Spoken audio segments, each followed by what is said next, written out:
the friendly confines of Michael's 8th Avenue in Glen Burnie, Maryland. The fans are ready. We hope you are ready as well, because it's time for Ballroom Boxing. Hi again, everybody. I'm Larry Michael. Great to be back with my partner, Jon Saraceno. And tonight's show, John, going back to the roots of Ballroom Boxing.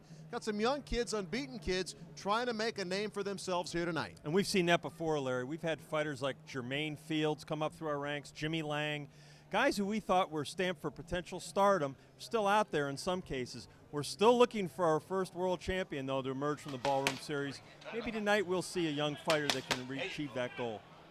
Scheduled to see action tonight in the ballroom, mighty Mike Arnaoutis from Athens, Greece, taking on Hector Saez. Arnaoutis unbeaten, 8-0, and John, he has a load of potential. What a prospect he is. He was on the Greek Olympic team, decided not to go to Athens, Larry, turned pro at 22, a hot prospect in boxing right now. And Saez is a guy who's older, more experienced, and could give him a tough fight. Also in the ballroom tonight, Adele Olakaneye. We've seen him before against Roderick, Willis, two heavy-handed heavyweights, both men with 5 wins. Should be a heck of a showdown, John. Well, it's a great styles matchup. Olakaneye, of course, has a very powerful right hand. Willis, a boxer, likes to jab and move a little bit. Should be an interesting matchup. Seeing action in the ballroom tonight, unbeaten Stephen Ham against Jose Ojeda. Ham, great potential, great amateur career. Can he get it done as a professional, John? Well, that transition's not always easy. He was a 3-time Golden Gloves champion in New Jersey, Larry. But tonight against Ojeda, he's fighting a guy who's very upset-minded, who's been in there with a variety of opponents. It's not an easy assignment for Stephen Ham. Well, we've got a great lineup, we think, and it's great to be back to the home turf, so to speak, John, here in the ballroom at Michael's. It really is. You know, there's nothing like the atmosphere in Glen Burnie, Maryland here. It's a close-in venue. Fight fans are close to the action, and we're looking forward to a lot of great fights tonight. We are ready. We hope you are as well. When we return, it is the start of this edition of Ballroom Boxing. Welcome back to Ballroom Boxing. Coming up next, a battle of 1-0 fighters. Manuel Perez and Antonio Gonzalez, both with 1 win, no loss, and 1 knockout. It's a very even matchup on paper, John. As I like to say, somebody's O's got to go, Larry. Let's take a look at this one in depth with Jon Scheinman. John? Larry, I was in the dressing room before the fight talking to Manuel Perez. He has had over 100 amateur fights in his career. Boxer, brawler, stylist with a 1-0 record against Antonio Gonzalez tonight. The thing I'm interested in seeing about Manuel Perez is out of Denver, Colorado. This is a guy who's been training, you know, most of his career, well, his whole career is short, but at altitude. Now they come down to Maryland, and I talked to him and another boxer from Colorado on the card, Hector Saez, and they say we have a definite advantage because our conditioning at altitude is going to really pay off here in the later rounds. All right, thank you, Jon Scheinman. 2 young fighters looking to take a step up the boxing ladder tonight here in the ballroom. Let's get this one started with Pat O'Malley.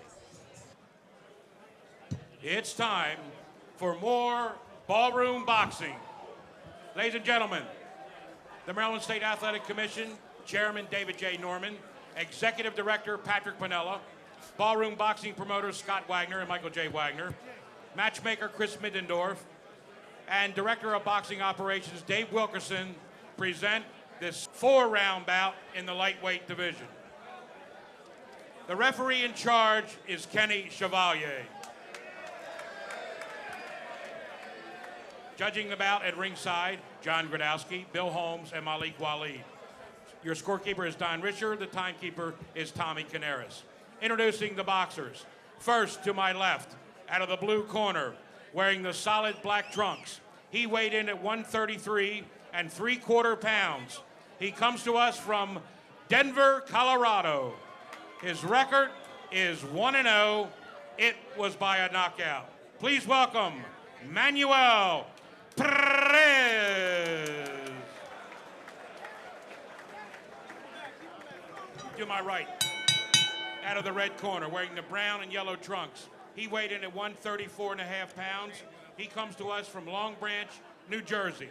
His record is also 1-0, won via the KO. Please welcome Antonio Gonzalez. Referee Gonzalez 1-0, Perez 1-0. Unusual to see 2 1-0 fighters square off. Both of them are young. Both of them have a lot of potential. No question about that. You don't see that a whole lot because usually managers want to keep their fighters unbeaten early The on. matchup, John. And here we go. And you see the reach advantage And height advantage by Antonio Gonzalez. We'll see if it serves him well if Perez can get on the inside. Perez only 19 years old, Larry. Gonzalez with the yellow socks, the white socks on Perez, and we are underway. Fight scheduled for 4 rounds. Good left hand by Gonzalez to open this one up. Gonzalez, 25 years old, maybe feeling a little more confident than a teenager. Tough matchup for Perez to travel from Denver, Colorado. Jon Scheinman talked about the potential advantage having trained at altitude, but it is still a long flight here with Gonzalez. He took the drive down from Long Branch, New Jersey. Once again, these fighters very similar in appearance. Antonio Gonzalez with the yellow socks, and it says Gonzalez on his black trunks. And Manuel Perez in the black trunks with no markings. Well, Gonzalez has come out very aggressive here in his first round. Trying to establish that jab, but he's also thrown a lot of right hands. But I tell you what, the 19-year-old Manuel Perez, he hasn't backed up a bit. Nice left counter by Perez. That was a nice left hook. As we talked about in our open, it's the kind of ballroom boxing fight where you might see a glimpse of someone you'll see down the road. Both these guys throwing bombs early here in round 1. You see Gonzalez, a much more long-range shooter, rangier fighter. And Perez has got to find a way to get on the inside to accumulate punches and points.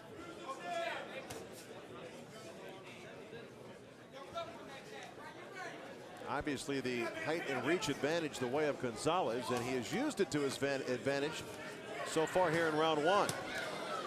That left hand off the shoulder of Gonzalez.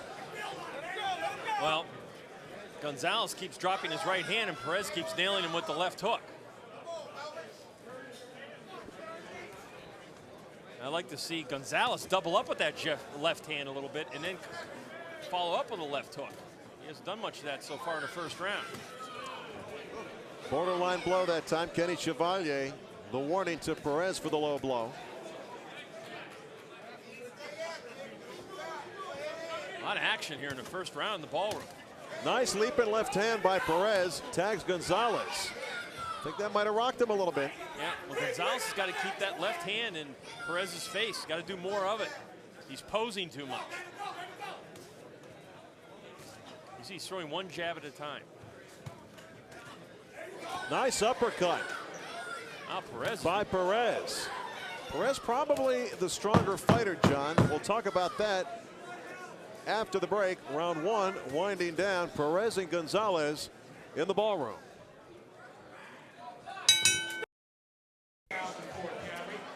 Action-packed round 1, John. A lot of heavy hands from both guys. Well, and Perez seemed to land the better power punches with the left hooks and even the uppercut at one point. I gave him the round, Larry. Well, I disagree. I'll give it to Gonzalez. Early on, round 2 underway. This fight scheduled for 4 rounds tonight. Total punches in round 1 on the CompuBox stats. Gonzalez threw more, connected more, but the percentage goes the way of Perez, who threw fewer but connected the higher percentage. So, needless to say, a tight fight through the first round. Big right hand by Perez, tags Gonzalez. And he cannot withstand the assault. Well, big was an understatement. That was a tremendous right hand. And he followed it up with another one. And he was landing those power punches in that first round, but not like that. Gonzalez trying to hold on. And Perez scored with that punch. And Gonzalez still is in some trouble here, John. Well, we wondered if Perez was going to be able to solve the riddle of getting inside the longer, rangier puncher Gonzalez, and he's answered the question by the second round. Gonzalez still on some shaky legs. Hey, Mike, you would not know Manuel Perez is 19 years old and has only had 1 pro fight. No butterflies at all. He's fighting with a lot of confidence. Again, wobbles the opponent, Gonzalez. Well, and he barely tapped him there, Larry. You're right, Gonzalez's legs are not really under him. Little cut on the eyebrow, the right eyebrow of Antonio Gonzalez, who scores with a nice counter. Perez should be jabbing his way in instead of just trying to land the one bomb here. It's like Gonzalez has settled down a little bit. Big right hand again, crunches off the jaw of Gonzalez. There's blood from the nose of Perez now. Gonzalez really getting tagged here in the second round. And his legs are gone, Larry. And Perez knows it. He's stalking him right now, trying to land that right hand to finish the job.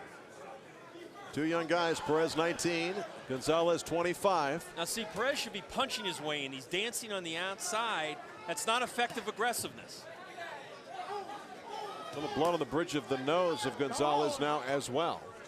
He may allow Gonzalez to get his legs back and weather the storm and come back here a little bit. Body shot and elbow on the inside by Perez. Short left hand by Gonzalez on the inside. Well, Perez fighting on the outside against a man with a rangier jab. That's not where he wants to be. He wants to be on the inside so he can throw those power shots and connect like he did in the first and the second round.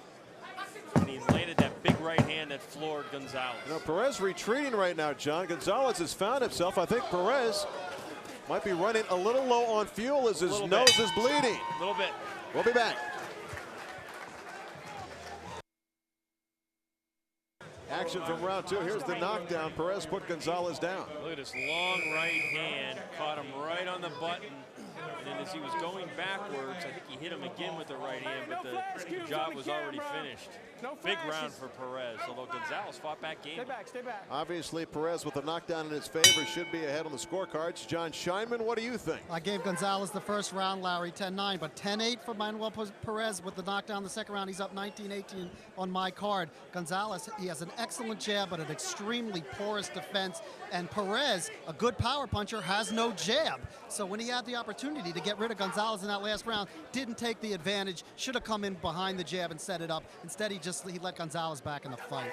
I think he also ran out of gas at the end of the round, Jon Saraceno. So a young guy 19, maybe not taking advantage of the moment like a veteran would. Well, don't forget, there's a lot of nervous energy with a 19-year-old fighter with one pro fight.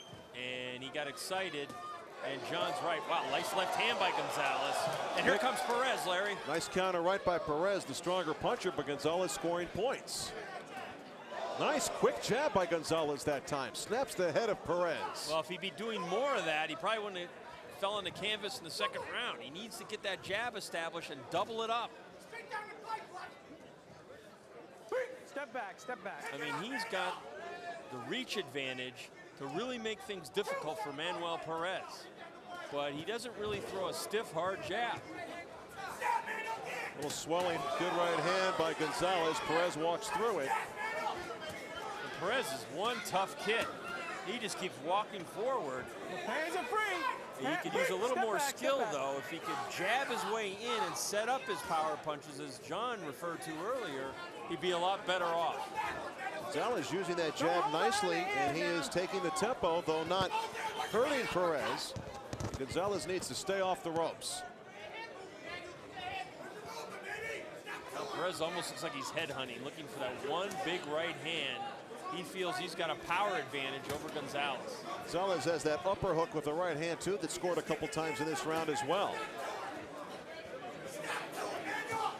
Perez needs a little more side-to-side motion, too. Even though he puts his gloves up high, he's standing right in front of his opponent. Well, Gonzalez, good comeback round for Gonzalez here in round 3. This fight's scheduled for 4. Nice body shot by Gonzalez. I sense Perez is wearing down just a little bit. Well, that knockdown in his favor, huge on the scorecards, especially in a 4-round fight. Could be the difference, ultimately. No question.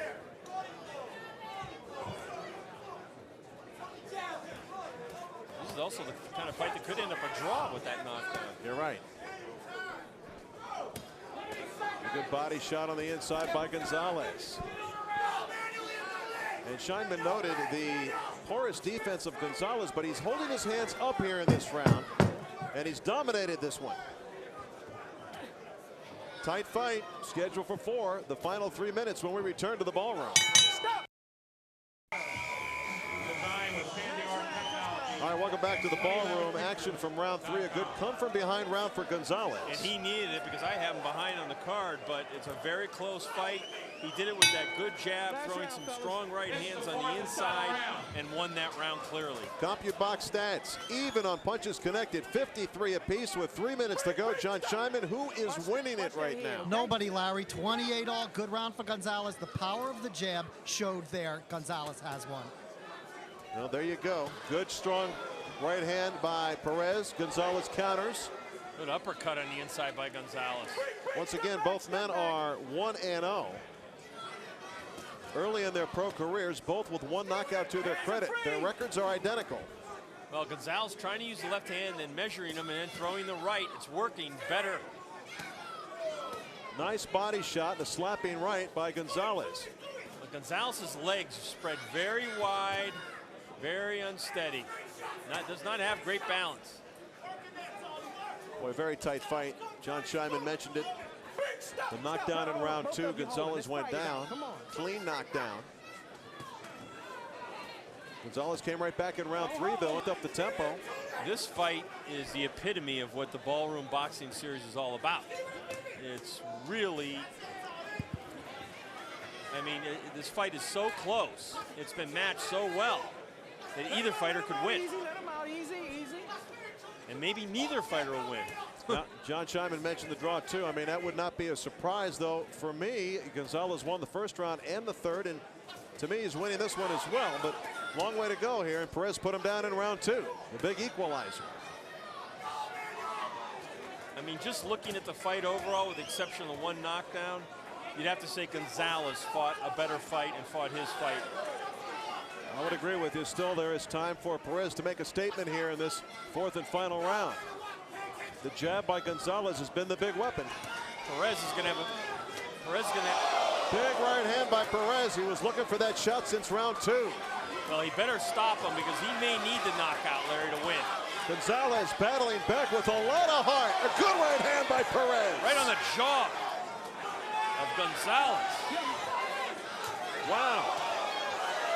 Both men laying it on the line here. Not much left in either man's gas tank. Great matchmaking by Chris Mittendorf. Another right hand by Perez scores.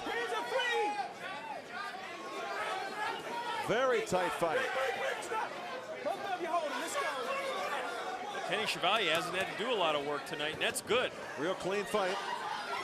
1 warning for a low blow by Perez early in this. Good right hand by Gonzalez. Oh, Perez is tired, isn't he, John? Just ran into another uppercut by Gonzalez. Gonzalez turning over that right hand. And it goes the 4-round distance.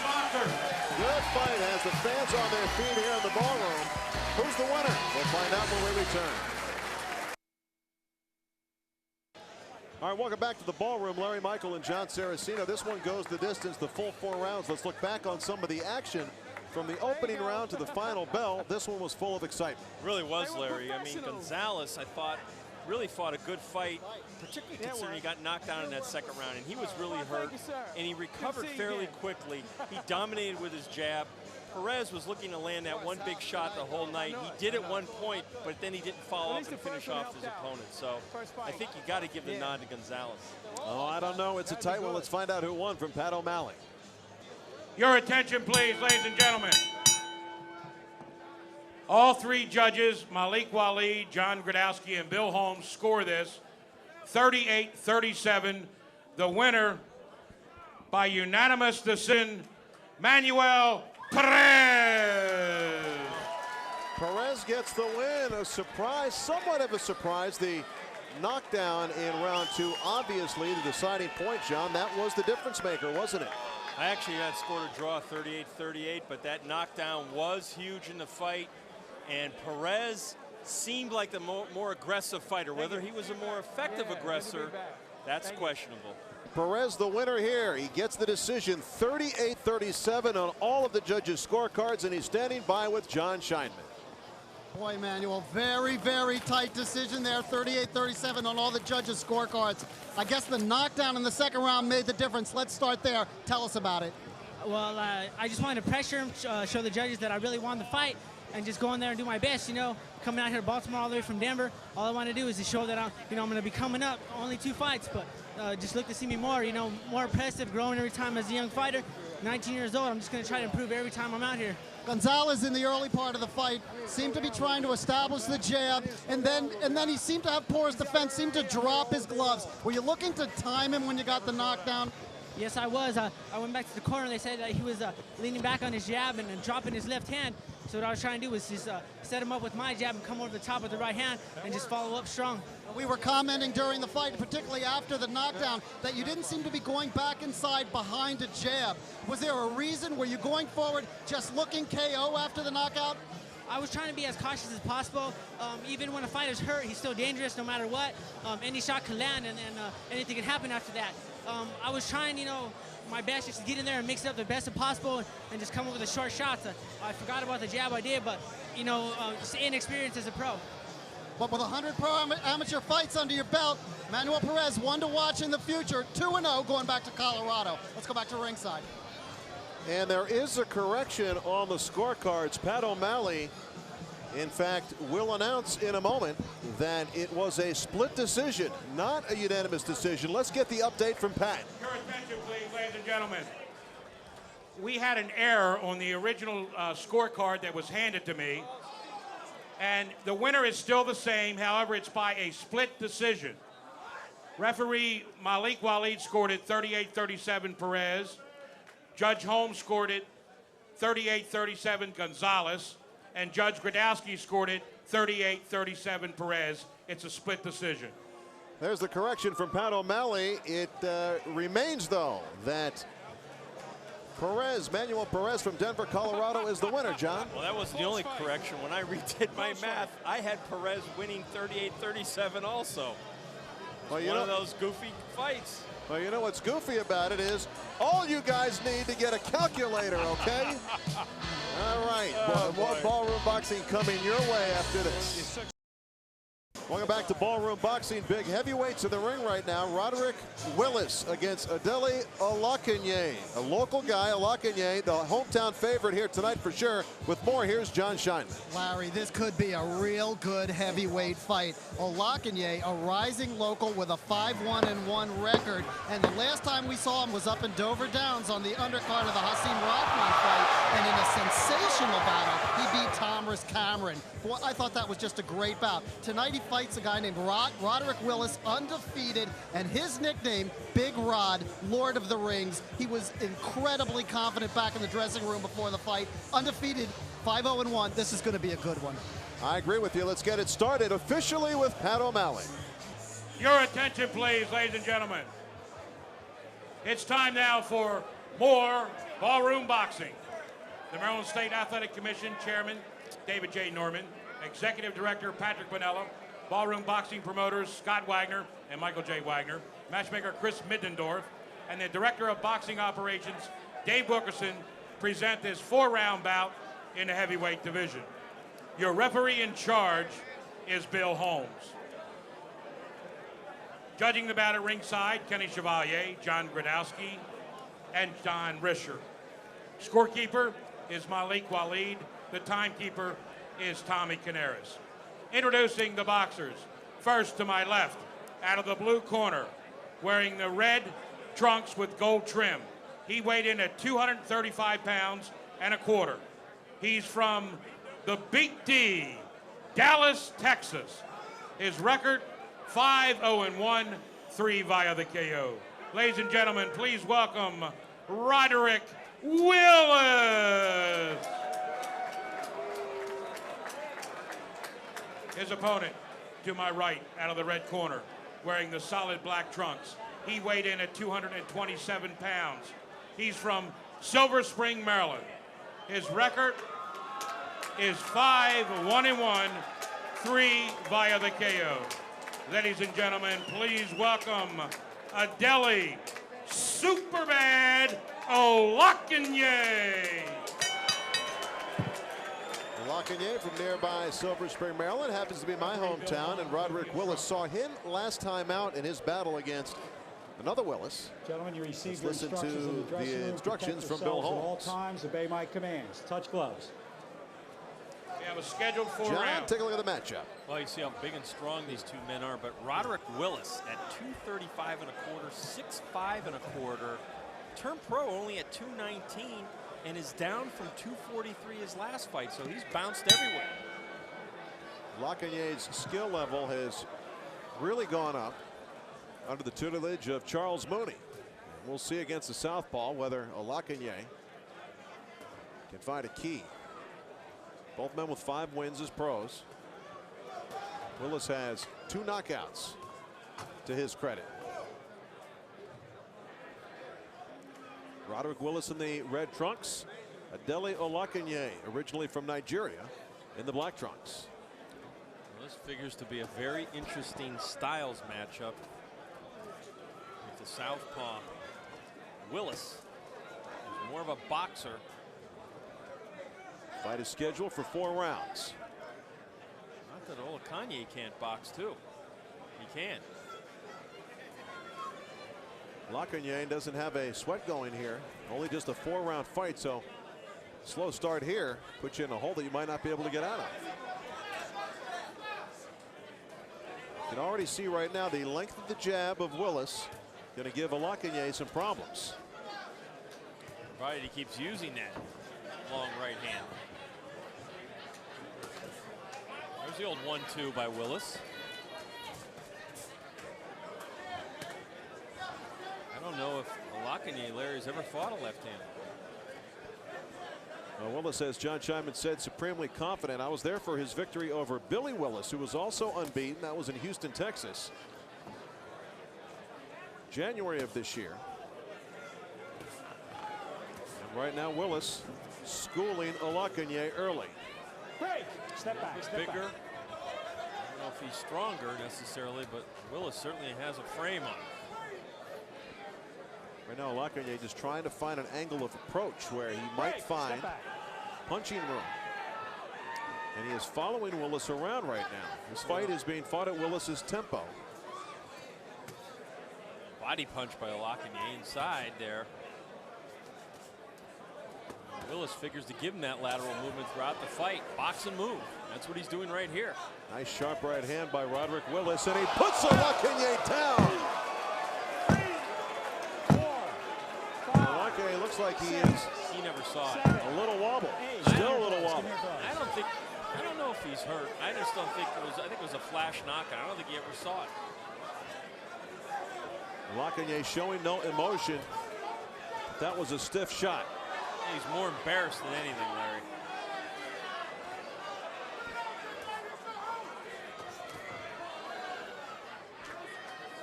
Well, that movement and boxing bill of Roderick Willis bothering Adele Olakaneye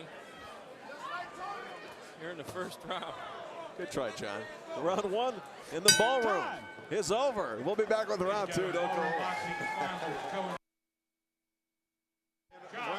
We'll get back on action from round 1 from the overhead camera. The knockdown by Willis of Olakaneye. Seconds out. Boy, it was a quick, sharp right hook. Very tight punch. Caught him right on the butt. Round 2 underway. We'll see if Olakaneye can turn this around. Scheduled for 4 rounds here tonight. The CompuBox stats show Willis scoring 10 of 40 jabs. And obviously taking home round 1 on the strength of that knockdown. That was a good shot. Hey, He you got to set keep it him up. up. You hit him low. Keep him up. Box. Olakaneye is a little shocked right now. Not so sure that he's got his head on business. Well, he better. 4-round fight. He's in a hole. 10-8. Willis with that long reach. And Olakaneye needs to get inside that reach, and he needs to do it in a hurry.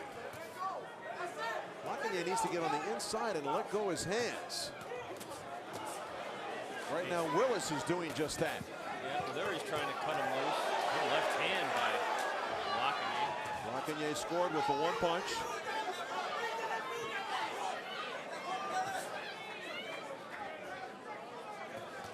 Now you see Willis really imposing his will here and his boxing style on Olakaneye.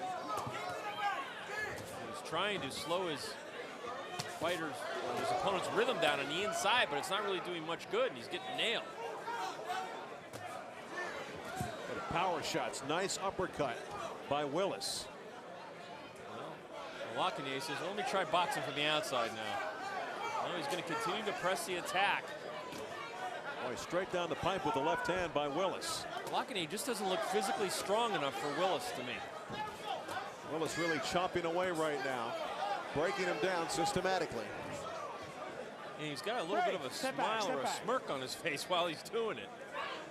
Very confident right now. Looks like he's having fun. Doesn't look like fun to me, if you're on the end of it. Olakaneye does not have an answer right now to get close enough to score. Could still come, he's got a lot of power. You got to use it effectively, and style-wise, this is not a great fight for Olakaneye. It really isn't. He's faced adversity before. A draw against Brandon Cavell. Big left hand by Olakaneye. Willis just pulled away from that punch. Tell you what, Willis is going to throw that uppercut, and Olakaneye is going to run right into it. Olakaneye needs to be inside though, John, and that's where he's getting. He cannot win the fight from the outside, in my opinion. And right now he is inside the jab of Willis. He's got to get in his grill, no doubt about it. It's a risky area to be, but if he keeps moving a little bit, he's not moving at all, Olakaneye. He's just standing there. Got to move your head. You should be moving, give him a little side-to-side motion. Don't just come in the straight, same angle. Midway through this 4-round bout, heavyweights in the ballroom. Time. Now, welcome back to the ballroom. Let's listen in the corner of Adele Olakaneye, Charles Mooney, the trainer. Punches, forget about the body now. I want you to turn that thing right here. Punch him in the neck, all up on the chin. You hear me? Look at him. Look at him. He's exhausted. You kind of like doing like this to wrestle with him and throw it. Let your stuff go, man, with that top, baby. Okay? Bring the water. Seconds out. Action now from round 2. Willis and Olakaneye, very close quarters. You see Olakaneye with those wide arcing punches. A lot of steam on those shots. CompuBox stats, the total in round 2, there you see it. Olakaneye 32%, Willis 33%. Midway through the fight, Jon Scheinman, who is winning. Oh, wait a minute. It looked like a good, strong left hand by Willis. Olakaneye, okay. Jon Scheinman, take it away. Well, we got to get them to pause so I can get in there, Larry. 19-18, Willis ahead, 10-8 in the first round on my scorecard. The last round, I thought Olakaneye finally got into the mix, and I gave him the second 2 minutes of the second round. Good body work, stayed inside on Willis, where I think he's going to do his damage, and, you know, if he's going to win this fight, that's where he's going to get it done, is on the inside. Close fight, 19-18, Willis. Now, the corner of Olakaneye said, go right to the chin. Don't worry about his body. Go right to the head. Good advice, John. Step back. Well, I guess if you're on the desperate side, it might be. I mean, to me, you got to break down a fight. If they think that Willis can't take a shot, yeah, you go after his chin. But right now, Willis is dictating with his boxing ability. And Olakaneye walks inside. And at times he's been effective, but other times he has not. It's been a mixed bag of results. You're right, though. I don't think he's going to win a boxing match from the outside, so he's got to find a way to cut his hands loose, I think, to the body and the head. He's got to get inside that jab of Willis, which is being reestablished here in round 3. Olakaneye is backing off when he has Willis backing up. He needs to be charging forward. Willis doing a good job using that jab. And this is what we saw in round 1. Now Willis getting in tight with Olakaneye. Not where he wants to be.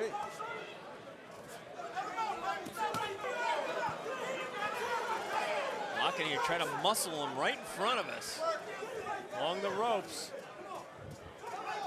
And Willis doing a good job of holding there, locking with the right arm.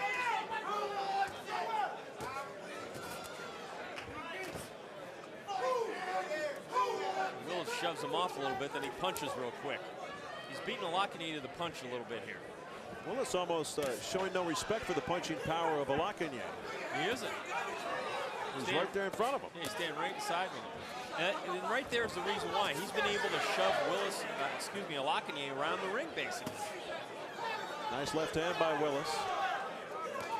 Olakaneye has brief moments. Big right hand by Olakaneye, scores. Wow. Knocked the stuffing out of him. Or something. It came flying this direction. That's the biggest punch of the fight for Olakaneye. And you know what? If I'm Willis, I'm back on my jab, moving, lateral movement. He's not fighting a real smart fight right now, Larry. Olakaneye bringing it. 1 round to go. Tight fight. Big heavyweights. Big right hand by Olakaneye at the bell of round 3.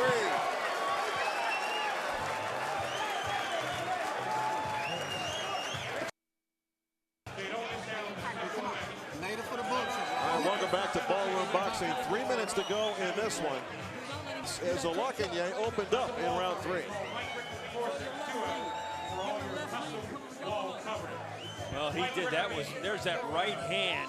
That was by far Olakaneye's best round of the fight. Willis tried to fight back. That was a huge shot that rocked Willis's world. There it is again.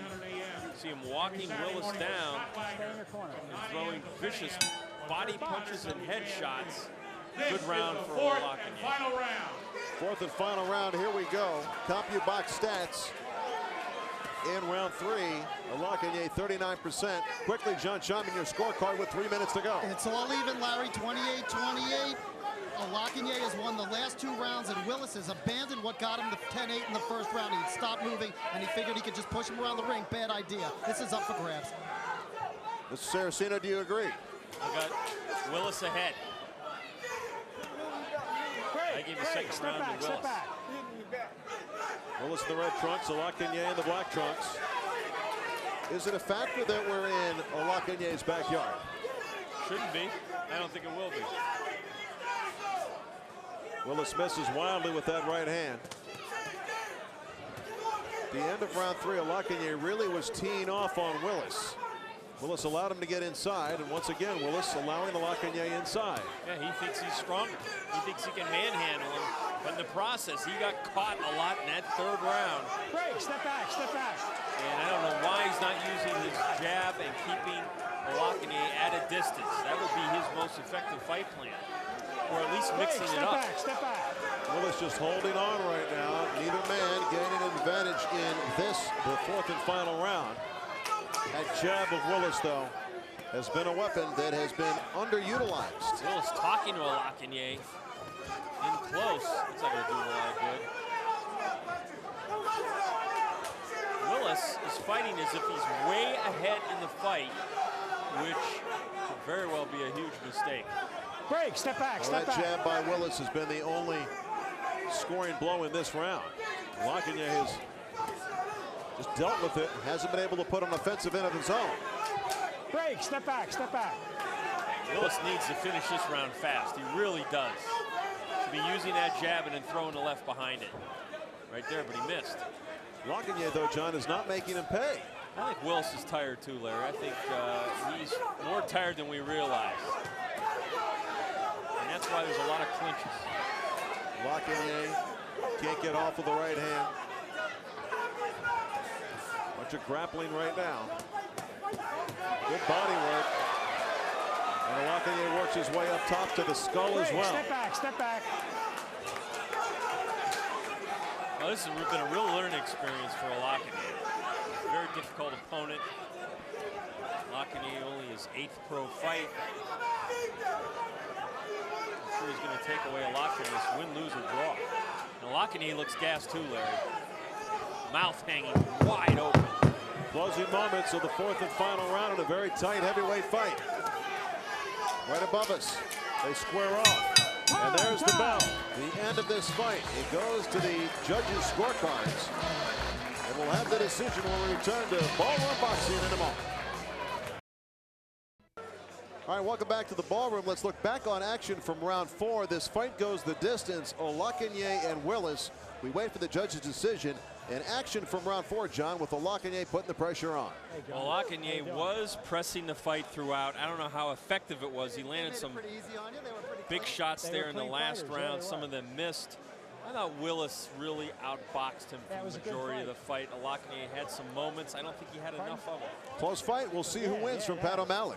Your attention, please, ladies and gentlemen. We go to the scorecards for the result. Judge Jon Gradowski scores it 39-36. Judge Kenny Chevalier scores it 38-37. And Judge Don Risher scores it 38-37. The winner, by unanimous decision, Roderick Willis. No huge surprise. Willis with the skills and reach advantage deals Adele Olakaneye his second professional loss. And good sportsmanship there. No real complaint about that decision. No, but you know what? I think if I managed Olakaneye, I would have not had him fight Roderick Willis. It's a very difficult style, in addition to the fact that he's unorthodox. Roderick Willis runs his record to 6-0-1. Good-looking young fighter from Dallas, Texas. He takes home the victory with the decision over Adele Olakaneye. And the winner, Willis, is standing by with Jon Scheinman. Jon, take it away. Roderick, pretty tough, grueling fight. It looked like both of you were kind of trying to keep your breath at the end. Yeah, well, I trained for 6 fights. We went a 4-rounder. He's pretty strong, pretty tough guy. And I knew it was going to be a hard fight. First round, you showed a real unorthodox style out of your southpaw stance. I think you confused Olakaneye a lot, and then you landed the knockdown. Tell us about the right hand. Well, I jabbed. If you remember. I remember. I jabbed, worked the jab. Everything come out the jab. So after the jab, I came with the hook. Middle rounds, you seem to abandon your style that was, got you the big lead, and then you went inside with Olakaneye. He's a strong guy. Why'd you make that move? Well, my corner told me not to brawl with him, and I knew he was a brawler and everything, but he made me fight his fight one of those rounds, and that wasn't my fight. Is this a good learning experience for you? Oh, yeah, I have to keep that jab moving, Roderick Willis keeps his undefeated record in track. Well, he's got a draw in there, but still undefeated. Let's go back to ringside to Larry and Jon. All right, Roderick Willis, the winner by way of decision, the southpaw from Dallas, Texas. Just a little taste of how he did it. Here's the knockdown, the low knockdown of the fight with the right hand, the flash knockdown of Adele Olakaneye. And Willis wins the decision to remain unbeaten. More ballroom boxing action coming up.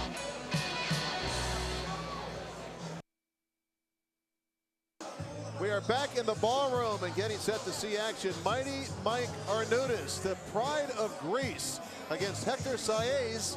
And Jon Scheinman to look at this one. Jon, Mighty Mike has a great amateur background. Will it translate into professional stardom? Maybe, and maybe not tonight, though. Good opponent, Hector Saez. Arnaoutis, southpaw, fought for the Greek team, 2000, didn't want to stick around and go again. Even though the Olympics are coming up in his home country, he wanted to go pro and came to the United States to do it. Obviously off to a good start at 8-0 with 4 knockouts. I think he could have a really tough fight here with Hector Saez of Aurora, Colorado. He started his career and grew up in New York City, got involved in the streets a little bit, found relatives out in Colorado that set him straight. He's got off to a good pro start. He's 4-1. He has stepped up recently from junior lightweight to lightweight, has been having trouble getting opponents, but is extremely confident coming into this fight. He's called the chin checker. Let's see if he can back it up. All right, Jon Scheinman predicts a possible upset in this one. Let's get it started with Pat O'Malley. Your attention, please, ladies and gentlemen. It's time now for more ballroom boxing. The Maryland State Athletic Commission Chairman David J. Norman, Executive Director Patrick Pinella, Ballroom Boxing Promoters Scott Wagner and Michael J. Wagner, Matchmaker Chris Middendorf, and Director of Boxing Operations Dave Wilkerson present the 6th-round bout in the lightweight division. The referee in charge is Bill Holmes. Judging the bout at ringside, Kenny Chevalier, Don Risher, and Malik Waleed. Your scorekeeper is Jon Gradowski. The timekeeper is Tommy Canaris. Introducing the boxers. First to my left, out of the blue corner, wearing the blue and white striped trunks. He weighed in at 137. He hails from Denver, Colorado. His record, 4-1, 3 via the KO. Ladies and gentlemen, please welcome Hector Saez.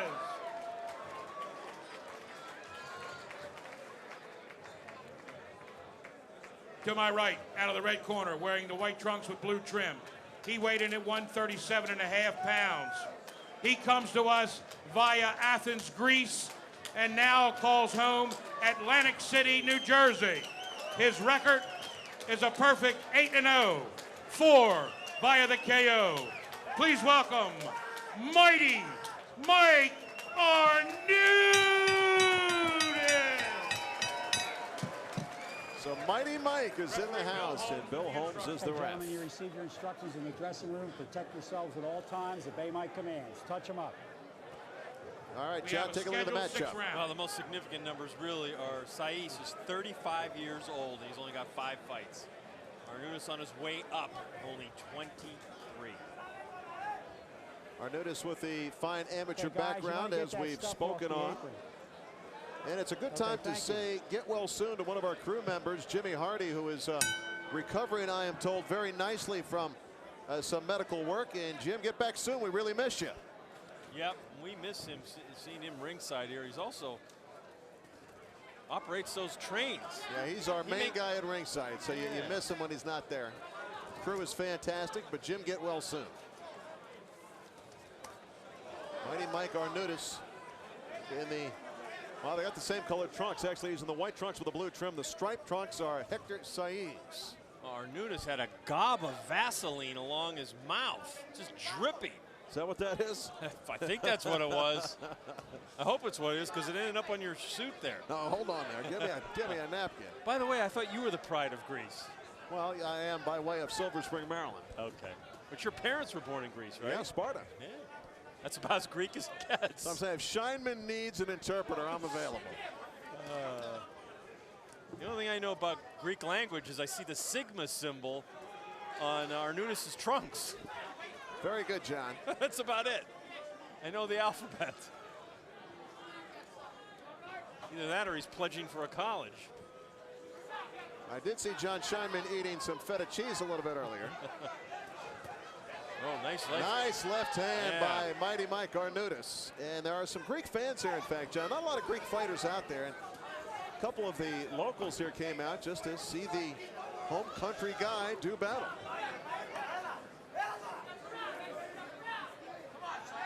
Well, we've heard a lot about Arnaoutis, and a lot of it from his camp. They're very vocal and supportive. He's got some quick hands. Now fighting out of either, what, Philadelphia or Atlantic Jersey. City. Yeah. Nice body shot. Saez really has had no chance to do anything offensively. Just trying to defend against Mighty Mike Arnaoutis. Arnaoutis could have stayed amateur and fought in his home country in Athens in the Summer Olympics, but decided to go pro at 22. Well, that was a tough decision, I'm sure. With all the pride the Greeks have in that the Olympics coming back to the home country of the Olympics.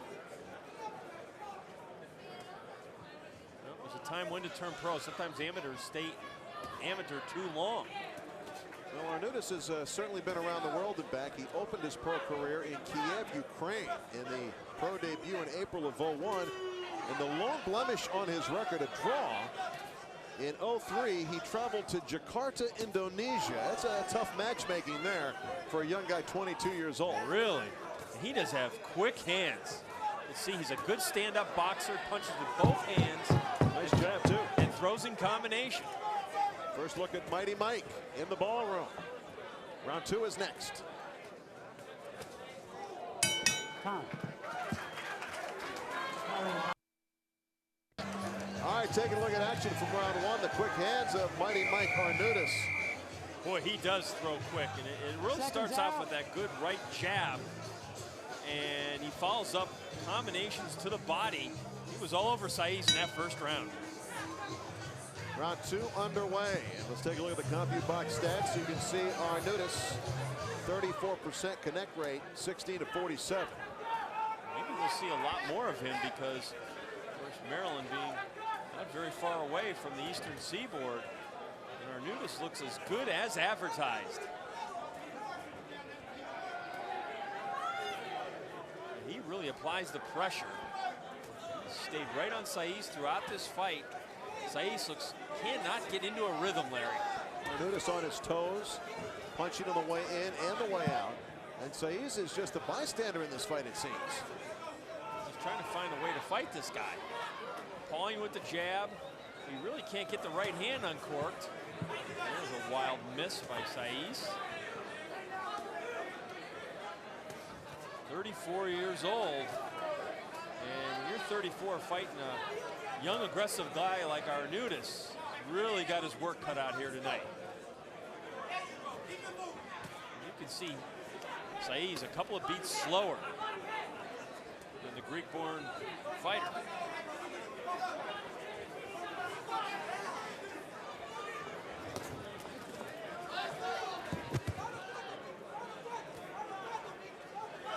Arnaoutis continuing to press the attack. Not really throwing a lot of straight left hands, though.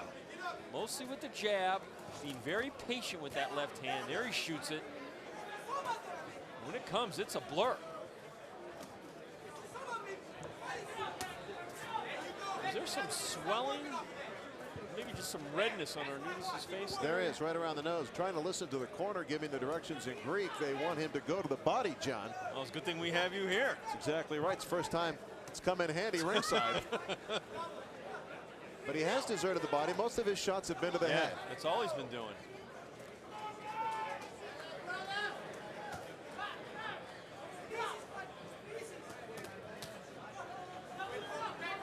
Arnaoutis is all motion, John. He's always in motion. He's on his toes. He's got great balance. And really, Saez is just lost right now. The speed and skill level of Arnaoutis. But Arnaoutis does have very little professional experience, just 8 fights to his career.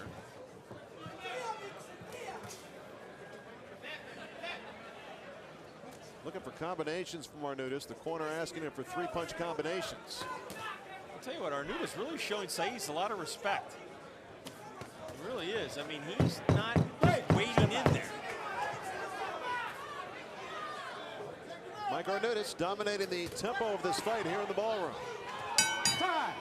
Okay. All right, welcome back to the ballroom where the chandeliers are always polished and the crowd is always happy with the action. Through 2 rounds, taking a look at the CompuBox stats, John. Well, the interesting number is Arnaoutis threw 49 jabs in the second round, but he only landed 13. He needs to be more effective with that jab. Maybe throw a hook in there afterwards. Let's go to John Scheinman for the scorecard through 2 rounds. John? 2018, Larry, I have Arnaoutis ahead, but the second round was much closer. I like what Saez is doing here. He's being forced to fight out of a very defensive posture. Well, let's see what good left hand by Arnaoutis. Rocks the world of Saez. He really turned that over. I got a funny feeling Arnaoutis' corner climbed in his grill a little bit between rounds. Get a little more effective punching out of him in the 3rd round and use that left hand a little bit more. John, you mentioned in round 2 that Arnaoutis was giving Saez a little too much respect. Could that be an experience showing through a little bit? Well, I mean, Saez is fighting a crafty little defensive fight here, the way he's pecking away at him and showing him some motion. And there was a point in the 1st round, near the end of the 1st round, that Saez hit Arnaoutis, and it seemed to startle Arnaoutis, and he was never quite the same in the 2nd round. I don't know if he was stunned or surprised, but I think he's back on his groove a little bit here in the 3rd round. This fight is scheduled for 6 rounds tonight in the ballroom. Good body shot by Arnaoutis. Hasn't thrown a lot to the body.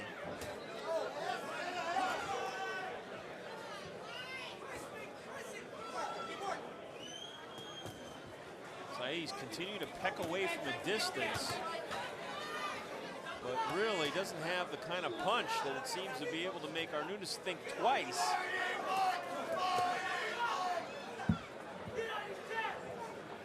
This is a real tactical fight. Clubbing left hand by Arnaoutis.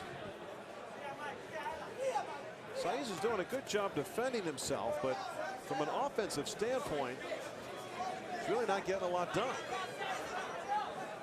Saez trying to vary his tactics against the left-hander, sometimes rotating to the left to stay away from the left hand, other times moving right into it.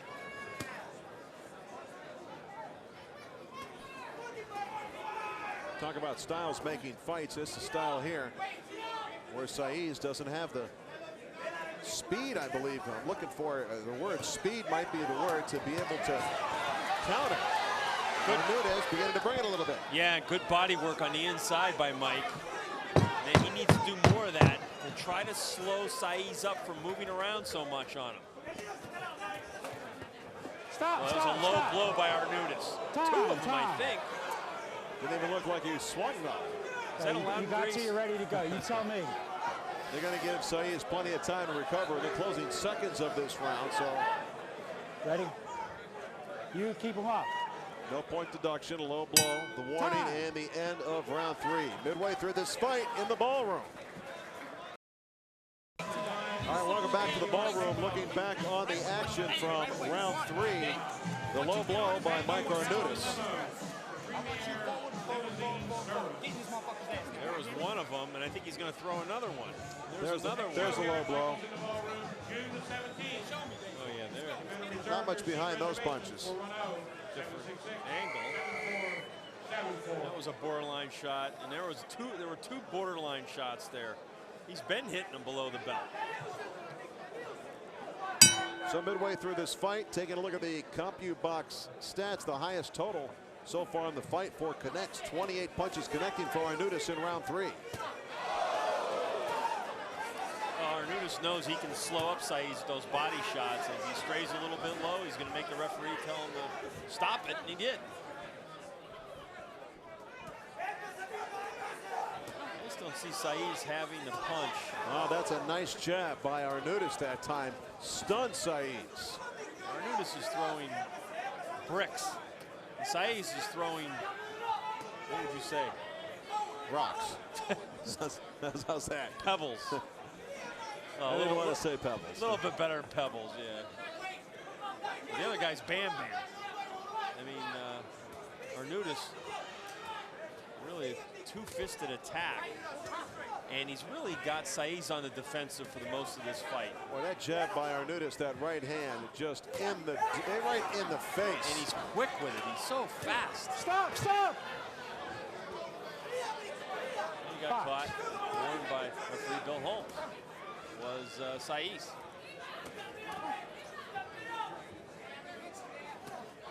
Arnaoutis has a pretty good work rate, John. He really hasn't slowed down in this fight at all. Well, he keeps bobbing up and down, moving, flashing both fists. Good shot underneath, almost like to the solar plexus area of Saez. I mean, he has just been in his face all evening. And that's a lot of pressure. I mean, pressure eventually will make you bust. Nice body work, and upstairs as well. Power shots getting through with more frequency. Saez hit him on the backside there. Well, unofficially, I have Arnaoutis winning the first 3 rounds, 10-9. Saez has dug himself a sizable hole here. John Scheinman, do you agree with Mr. Saraceno? Absolutely, 30-27, of course. Is fighting the best fight he possibly can, Larry.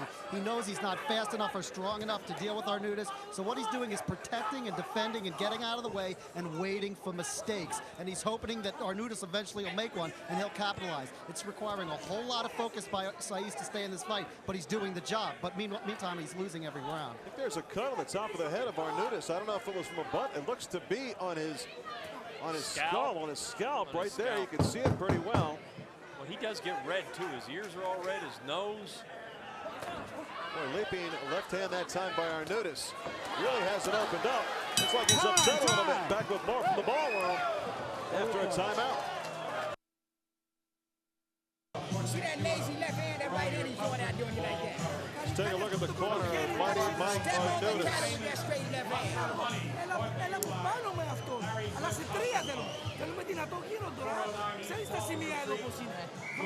He's telling him to come over the top of the left hand after going to the body. He wants 3-punch combinations.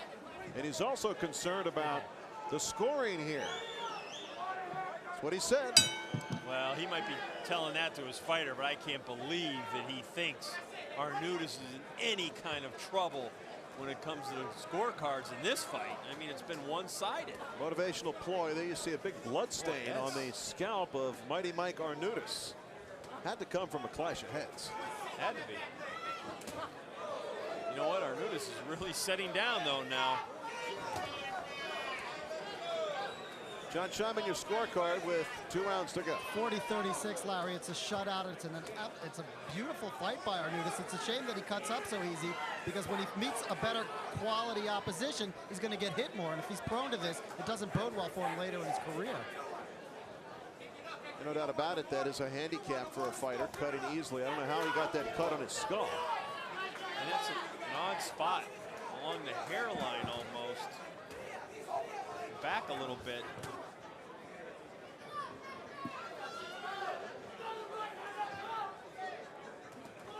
Well, Saez trying to set some traps, but Arnaoutis just too quick, too fast. Foot speed and hand speed for Saez to deal with.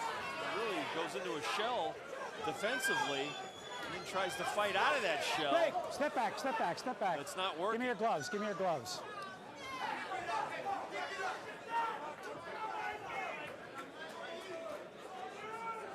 I haven't seen Saez throw a lot of lead right hands against the southpaw, which is a textbook punch. Good left hand by Mike Arnaoutis.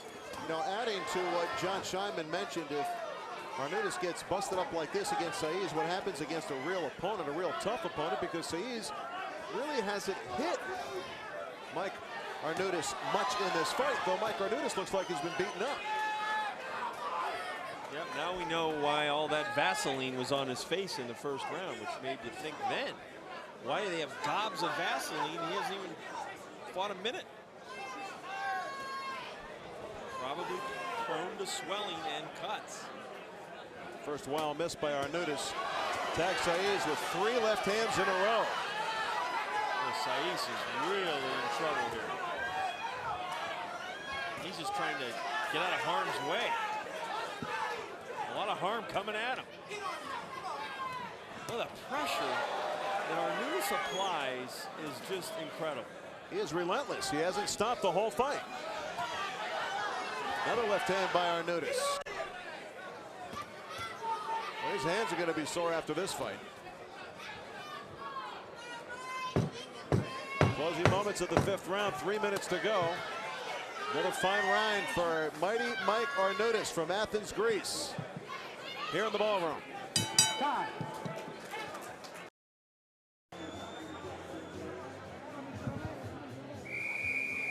All right, welcome back to the ballroom action from the 5th round. Mighty Mike Arnaoutis in the white trunks. Let's go, seconds. Okay, we're going to touch gloves, right? Last round. Trying to We're get going to away touch out of gloves those left after the hands, bell. right hands, but there's nowhere to run. Round 6. It is the final round. 6th and final round. The CompuBox stats showing Mike Arnaoutis dominating the fight. Jon Scheinman, do you have that scorecard as well? Absolute shutout, 50-45, Larry, and I think I'm going to go so far as to say I think this is one of the best debuts we've seen on the Ballroom Boxing series in all our years. This guy just looks like the whole package, except for the proneness to cuts. He has not done a single thing wrong this whole fight. Beautiful boxer. Talking of Mighty Mike Arnaoutis, Jon Saraceno, should we question Arnaoutis' punching power since he has not put Saez down? No. You know, Saez is a crafty veteran, and even though Arnaoutis has landed a lot of punches, most of them have come with the jab. Not going to knock down too many guys with the jab.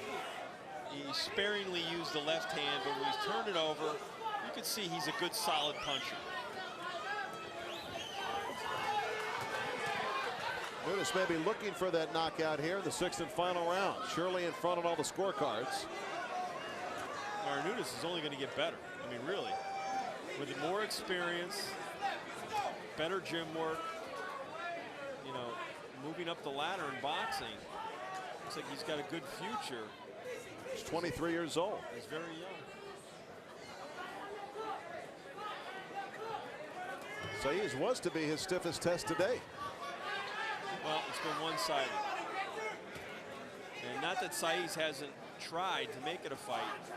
as John Scheinman said earlier before, and accurately, he's fought the only fight he could fight to have any kind of chance to win, and it's just not enough.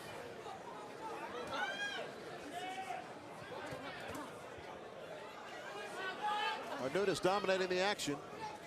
Saez is going to see Arnaoutis in his nightmares for a long time, because that guy has just been stalking him for 6 rounds.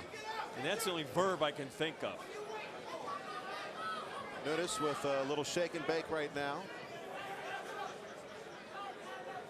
I mean, he has just picked apart Saez, but if you looked at him, looks like Arnaoutis the one who got beat up. Yeah, Saez doesn't have a lot of facial injury, so to speak. His face is relatively unmarked. Arnaoutis, you can see the swelling on his face, even though he hasn't been hit all that much. Very interesting. And very unusual. I tell you what, Saez earned his money tonight. Sure did. Dominating performance by mighty Mike Arnaoutis. As the clock runs out on this fight, it goes the distance, dominating style, taking care of business from the opening bell to the closing bell. Mighty Mike Arnaoutis, a happy man. Good performance by Hector Saez as well. The decision is next when we return to Ballroom Boxing.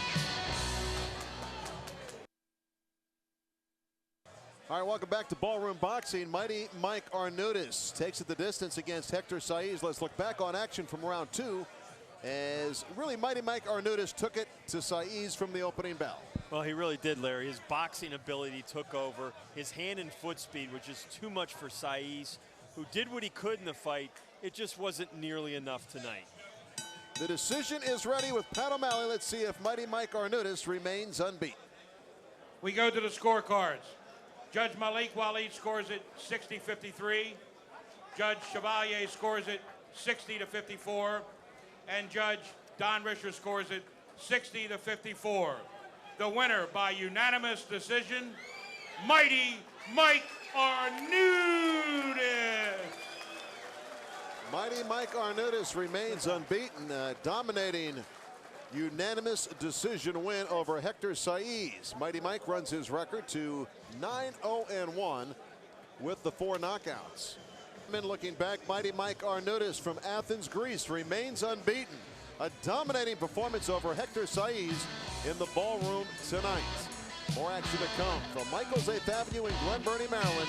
You're watching Ballroom Boxing.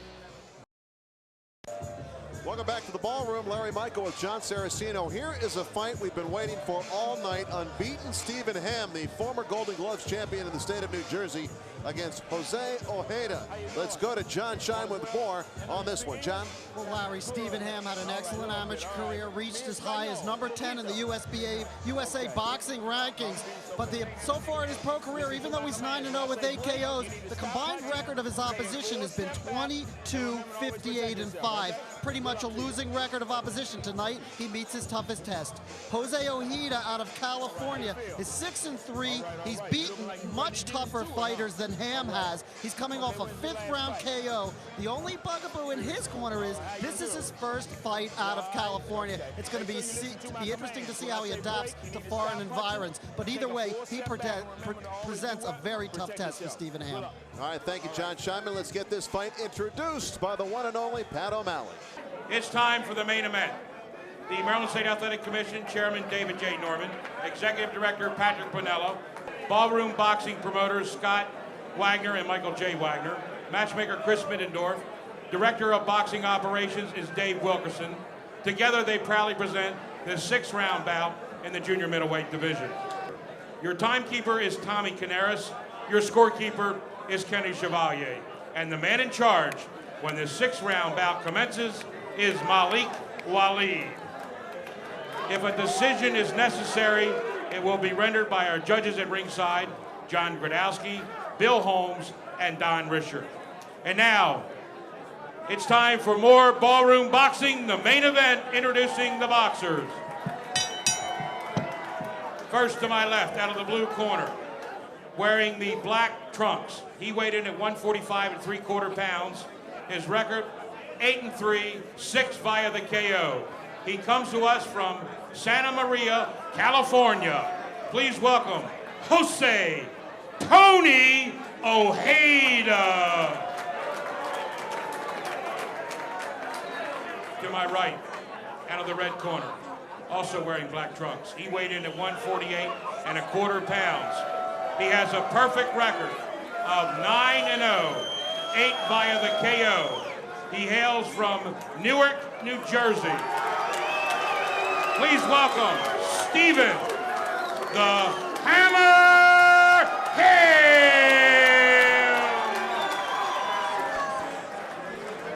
Referee Malik Wali with the instructions. Okay, fellas, listen up. I expect good, clean boxing. When I say break, you both ought to stop punching, take a full step back, and remember to protect yourselves at all times. Touch them up. Good luck to you both. We have a scheduled. All right, John, take away the matchup. Well, the Hammer, unbeaten, significant. Kind of got twisted around in there a little bit. And coming in and fight. Okay. Got a doctor. So let's see if he's going to carry that strength to the fight against Jose Ojeda. That's you. So we are set. Stephen Ham has a great amateur background. 2 years away, what you might think might be competitive situation in terms of the world rankings. He's got a lot of talent. This is his fourth fight this year. All but one win by way of knockout in his career. He is 9-0 with 8 wins by knockout. Last time out, the 3rd round KO came his way against Matt Hill in April of this year.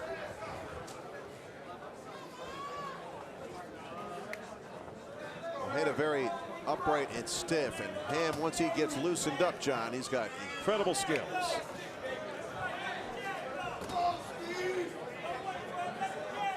And Steve Ham has brought a lot of fans down from the Newark, New Jersey area. Well, certainly Ham has a tremendous amateur background. We talked about before, 3-time New Jersey Golden Gloves champ. Really carved a national reputation at that level. But this is professional boxing. He has made the transition so far. There's only been 6 rounds one time, Larry. This is a little bit step up in competition for Stephen Ham. Stephen Ham with the long braids and the ponytail with the black trunks, and the black trunks with the white trim. It is Jose Ojeda. He seems very focused and determined. Strong, aggressive fighter, hoping to pull off the upset here at the Ballroom.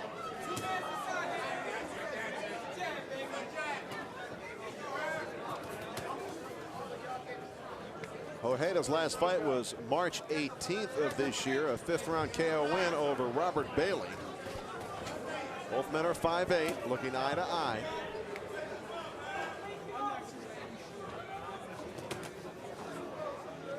Ojeda has a lot of confidence, John. He is not distracted by the fine record and background of Stephen Ham. Well, you can't be. I mean, when you come into a fight, you got to believe you're as good as the other guy, if not better. A lot of times records don't mean a lot. Not in boxing. It all depends. Jab by Ojeda scores through the tight gloves of Stephen Ham. Wade has only been a pro. This is his 4th year. Ham's got a very nice jab. Ham taking his time. Trying to figure out Ojeda here in this opening round. Right hand by Ojeda after Ham went downstairs.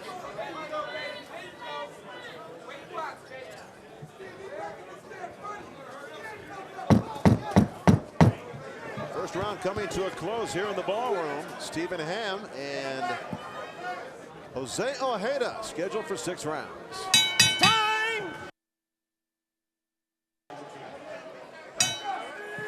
Welcome back to Ballroom Boxing. Larry Michael with Jon Saraceno. John Scheinman is with us as well. The CompuBox stats in round 1. There you see Ham and Ojeda connecting on the same 12 punches. Well, listening to Ham's corner, it's become very apparent they want their fighter to be on his toes, moving, giving Ojeda angles. They said Ojeda's staying flat-footed, looking for the one knockout shot. We just want to pile up points. So we're going to see more of this throughout the scheduled 6-rounder between the two junior middleweights.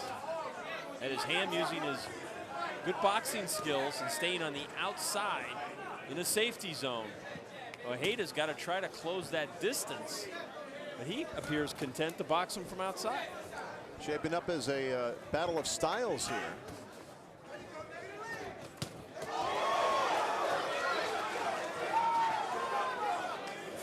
Of course, the question with Ham obviously is things have come his way. 8 wins by knockout, 9 wins total. If the knockout doesn't come his way, you wonder what the reaction might be. Well, instructions from his corners: box this man, pile up points, get out of here with a win. We don't want to get careless. A lot of times knockouts just come, obviously, from accumulation, the punch you don't see. Fighters aim for knockouts. They abandon other parts of their game that lead to actual stoppages. So Ham's got to continue to do what he has done to make him 9-0 as a pro. And that's become a complete fighter. Jose Luis Almanzar, the opponent against Ham 2 fights ago. Ham took him out in the 6th round. Almanzar is someone we're familiar with in the ballroom. Very familiar. And in that fight in February of this year, Ham averaged 58 punches per round, landing 43%. That's a very strong connect percentage. No. I just think that Ojeda's going to have to pressure Ham more effectively. Now you see Ham beginning to become more aggressive. And that could spell trouble for Ojeda. Nice left-right combination. Yeah, and double jab by Stephen Ham.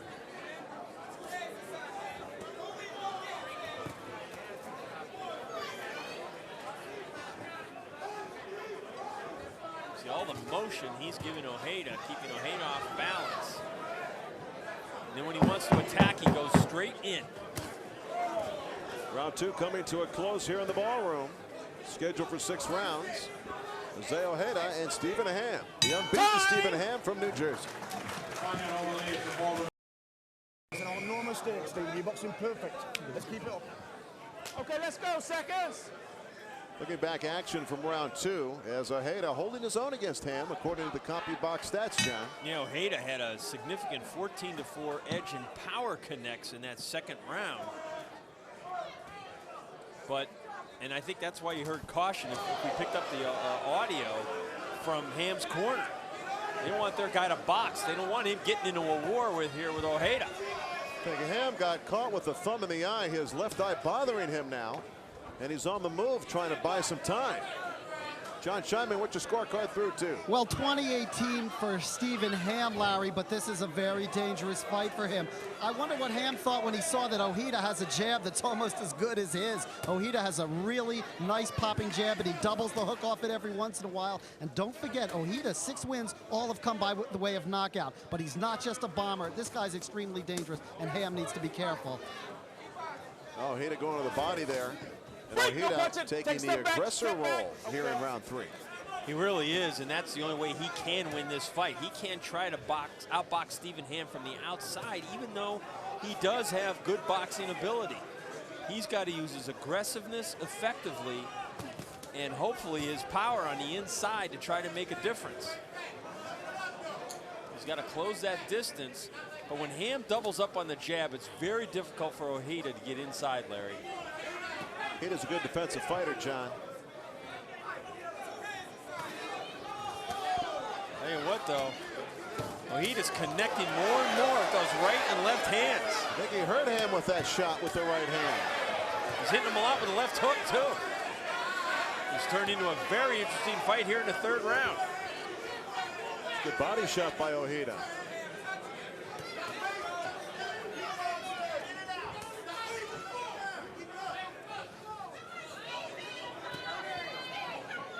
Well, Stephen Ham being tested in this one for sure. You see sometimes Ham moving to his right to get away from the right hand of Ojeda. And other times he moves left, which would be a natural motion. He moves right into the big left hand by Ham that time. Rocks the world of Ojeda. Slows him down. Little mouse under the eye, left eye, just a little bit of Ham. He came right at the beginning of the round. It might have been a thumb. Yeah, that's when he did that blinking you were talking about.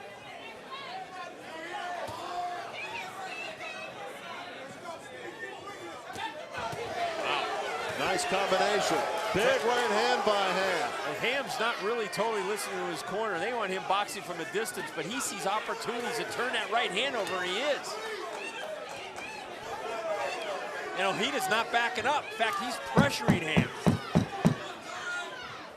A great fight. No question about that. The midway point of this 6-round fight in the ballroom.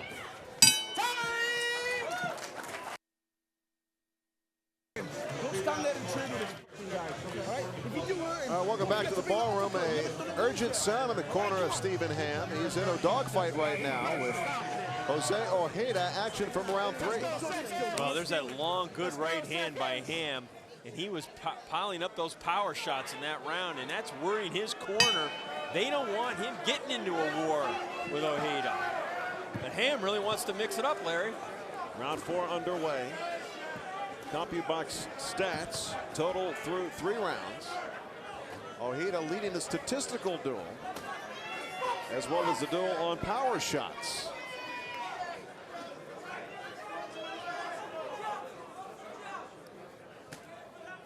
Well, Ojeda knows he's in this fight.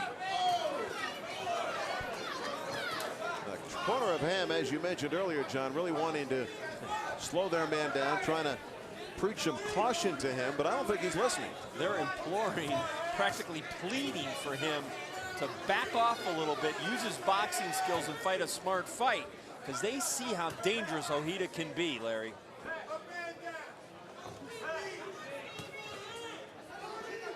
I actually think Ham's fighting a really smart fight. He's varying his attack. Well, Ojeda just slipped that right hand by Ham. That was a home run shot. I mean, this has turned into a bit of a macho thing here for Ham. Yep, he is not really backing off, and he's saying, you know what, I'm going to keep firing this right hand right down your face if you want to come in.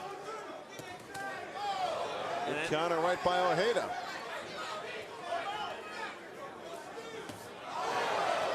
There's the big right hand by Ojeda scored. That took something out of Ham.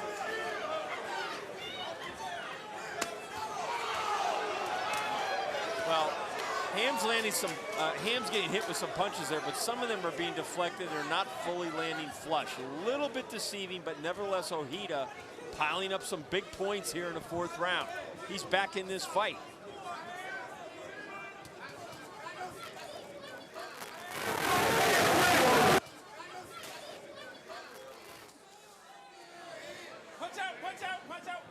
First clinch of the fight coming here in round 4.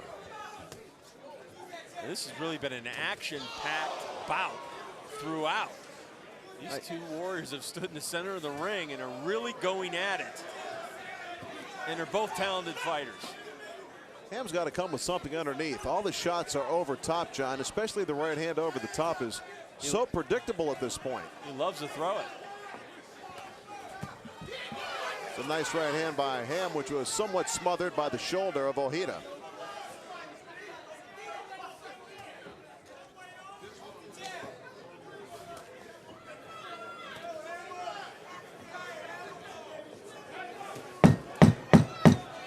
Round 4 winding down. This fight scheduled for 6. The unbeaten Stephen Ham in a dogfight against Jose Ojeda.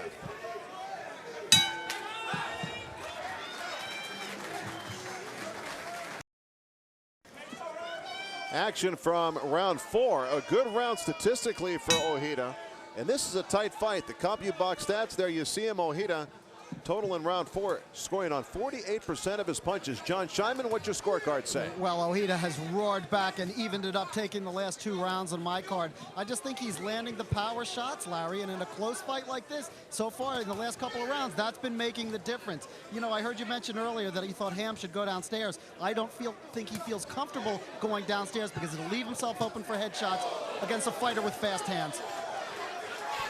Well, once again, Ham's corner was all over him to box, move, quick shots side to side. I don't know if they think Ham's way ahead, but we have this fight basically a deadlock here unofficially at ringside. And I don't think Ham's going to fight the way his corner wants tonight for whatever reason. He's his own manager, huh? Well, I mean, he's doing some of the things they want, but at times I think he feels that he's not going to be able to pedal all night and just use a jab.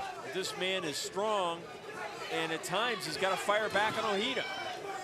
And sometimes he gets caught in the exchange. Well, he's doing what they wanted to told him this round. Oh, left hook by Ojeda. See, this is what happens. You can run into something by moving like this. Tough fight to score, though, John. At this point, the boxing of Ham seems to have overshadowed the power shots of Ojeda, but that's just my perspective. Very close fight. I would give the edge to Ham stylistically at this point. He's fought a little bit sharper fight than Ojeda, but Ojeda's pressure makes it, at this point, debatable who's going to win this fight.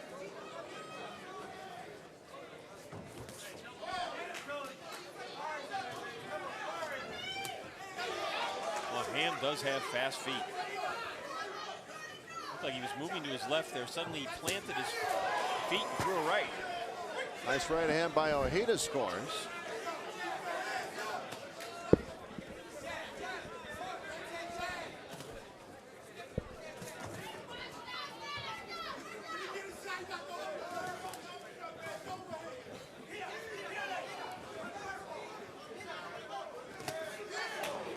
Ojeda, you can just see the aggressiveness and the style he wants to try to smother Ham with.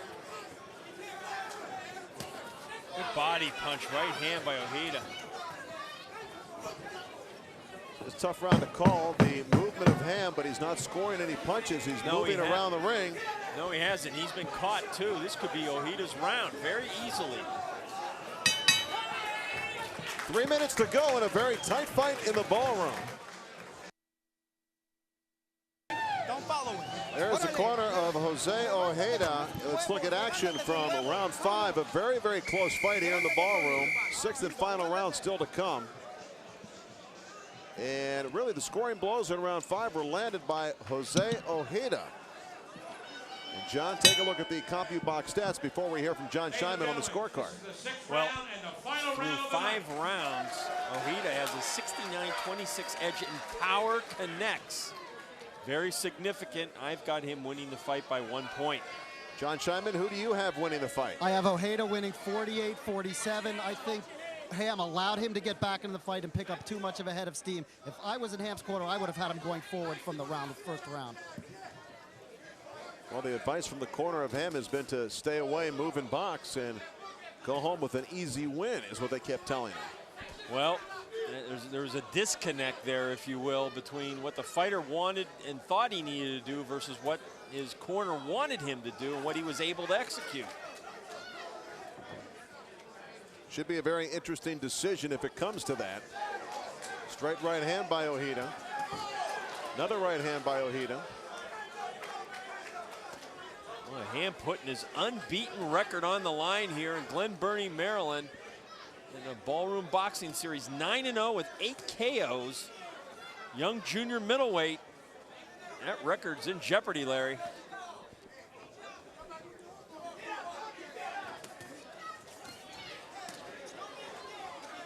A little blood coming from the nose of Stephen Ham now. Again, he's moving around the ring, but I don't like to see fighters do this. I think it almost works against them with the judges. it's like he's trying to survive, but he feels that he's winning. It's a bad, body language move to move like that. I think so. Unless you're way, way ahead, and then it doesn't matter. Then it's okay to give away a round. Then it's smart. Right. Especially with a bull like Ojeda. Not so sure that Ham's ahead on any of the scorecards right now, and he's dancing the night away right now. The only thing, Ojeda is not landing any effective punches here. There's one, a right hand, and there's 2 more.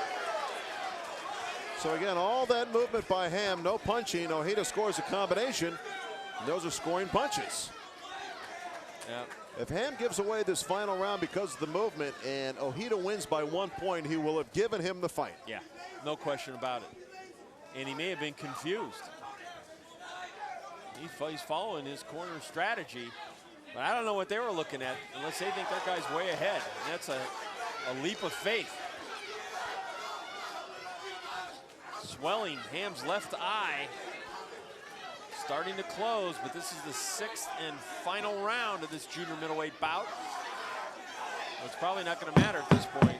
We only have 10 seconds left in the fight. Would appear this fight is in the hands of the judges. This is going to be very interesting, Larry, when they announce these scores. Stephen Ham unbeaten. Jose Ojeda with 3 losses on his record, 8-3 his record. Who won this one in the ballroom? Is Ham's record still unbeaten? We'll find out in a moment. So this one goes the distance. Stephen Ham and Jose Ojeda. Ham, the favorite, unbeaten at 9-0, risks it in the ballroom, and right now it's in the hands of the judges. Well, Larry, it was a good close fight. I thought that Ham really had the advantage early on with that boxing ability. He was moving in and out, getting off, landing power punches, but his corner kept imploring him to move and box, and it appeared like he gave away several of those final rounds, making the result in jeopardy. I would say the last 3 rounds, he circled the ring and allowed Ojeda the chance to get off first, and the CompuBox stats show you that the higher connect percentage goes the way of Ojeda. The more punches landed by Ojeda. The numbers show an Ojeda upset victory, but we don't know what the numbers on the scorecards of the judges have to say. Yeah, I mean, let's face it. We use the CompuBox as a rough gauge to support what we see or think, and we appeared to see that Ojeda in this fight really had the advantage, and as the fight wore on, he got better, and Ham went into a bit of a defensive shell, and let's see if it really cost him, Larry. Let's see from Pat O'Malley. Your attention, please, ladies and gentlemen. We go to the scorecards for the verdict. Judge Jon Gradowski scores at 58-56. Judge Bill Holmes scores at 59-55. And Judge Don Risher scores at 59-55 as well. The winner by unanimous decision, Jose Tony Ojeda. Ojeda pulls the upset in the ballroom in the corner of Stephen Ham. Very disappointed with the scoring, but he danced the fight away. Well, it's funny because his corner was looking over Pat O'Malley's shoulder and registered complete shock on his face before O'Malley got to the decision. He saw who had won and started walking out of the ring. But you know what? They had nobody to blame but themselves because Ham's corner botched it tonight. Here's an example of how Ham on the defensive mode the last 3 rounds, allowing Ojeda the chance to get off first, and the winner, Jose Ojeda, and he's standing by with Jon Scheinman. Well, Tony, excellent upset. You topped a 9-0 fighter. How does it feel to get this victory? Oh, man, I'm happy, you know. When did you feel like you started to take control of the fight? In the 4th round. I think in the 4th round. Was this uncomfortable for you at all, fighting out of California for the first time? Yeah, it's my first time. Only California. I love California, Santa Maria. To everybody, people, say thank you. Let's go back to ringside. All right, Jon Scheinman. Well, the folks went home happy tonight from the ballroom, Jon Saraceno. Tight matchups. We're back to the way ballroom boxing started. Yeah, grassroots boxing. We saw a lot of great fights tonight. A lot of interesting matchups, and the decisions were close. That's what we like. Hope you had a good time, folks. For Jon Scheinman and Jon Saraceno, I'm Larry Michael. We'll see you next time for Ballroom Boxing.